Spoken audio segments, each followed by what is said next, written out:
जय श्री कृष्ण दोस्तों। महाभारत की कहानी कौरवों और पांडवों के बीच हुए युद्ध पर आधारित है, किंतु महाभारत का एक किरदार द्रौपदी इस महाभारत के युद्ध की नींव कही जा सकती है। द्रौपदी के साथ जितना अन्याय होता दिखता है, उतना अन्याय इस महाकथा में किसी अन्य स्त्री के साथ नहीं हुआ। द्रौपदी भारतीय पौराणिक इतिहास की प्रथम और अंतिम महिला थी जिसके 5 पति थे और जो 5 पुरुषों के साथ रमण भी करती थी। लेकिन क्या आपने कभी सोचा है कि 5 पुरुषों से विवाह करने के बाद उसने सभी पांडवों के साथ सुहागरात कैसे मनाई होगी? तो आज की वीडियो में हम इसी बात पर चर्चा करेंगे।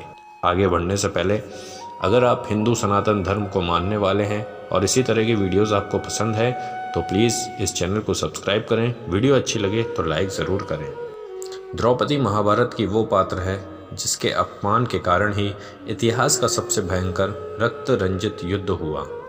द्रौपदी का चरित्र जितना अनोखा है, उसके जन्म की कथा भी उतनी ही चमत्कारिक है।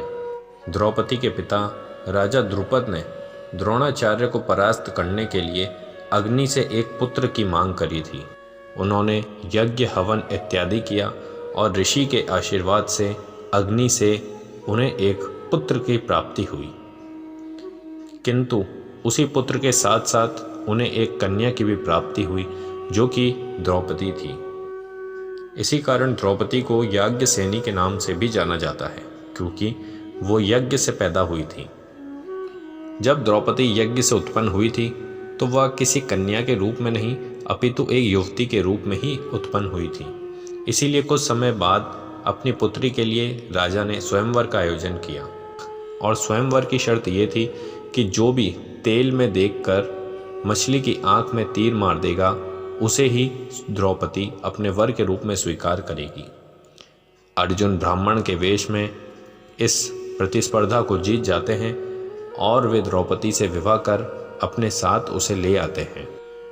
जब पांडव द्रौपदी को लेकर ब्राह्मण वेश में ही अपनी कुटिया में आते हैं तो माता कुंती कुटिया के भीतर भोजन पका रही होती हैं।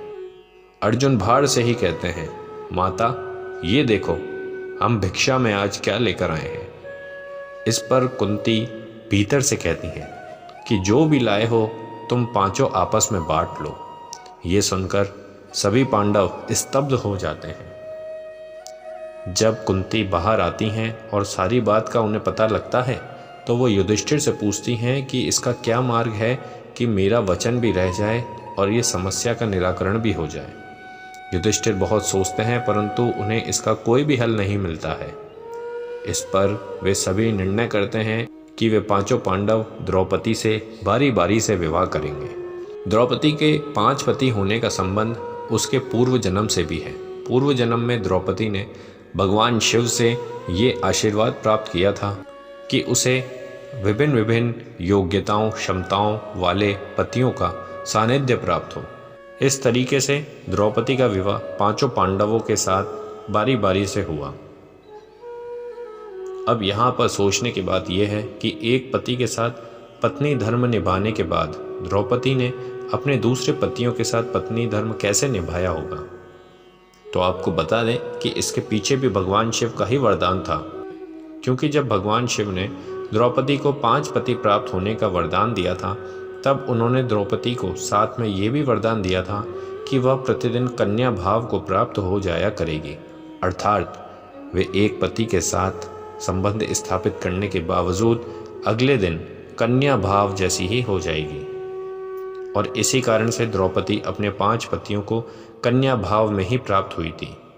किंतु संतान प्राप्ति हेतु भगवान श्री कृष्ण ने यह सुझाव दिया कि प्रतिवर्ष द्रौपदी एक ही पांडव के साथ अपना समय व्यतीत करेगी और जिस समय द्रौपदी अपने कक्ष में किसी एक पांडव के साथ अपना समय व्यतीत कर रही होगी तब उनके कक्ष में कोई दूसरा पांडव प्रवेश नहीं करेगा। तो ये कहानी थी द्रौपदी की कि उसका कैसे 5 पतियों के साथ विवाह हुआ और कैसे उसने अपना पत्नी धर्म निभाया। बोलिए श्री हरि विष्णु विष्णु।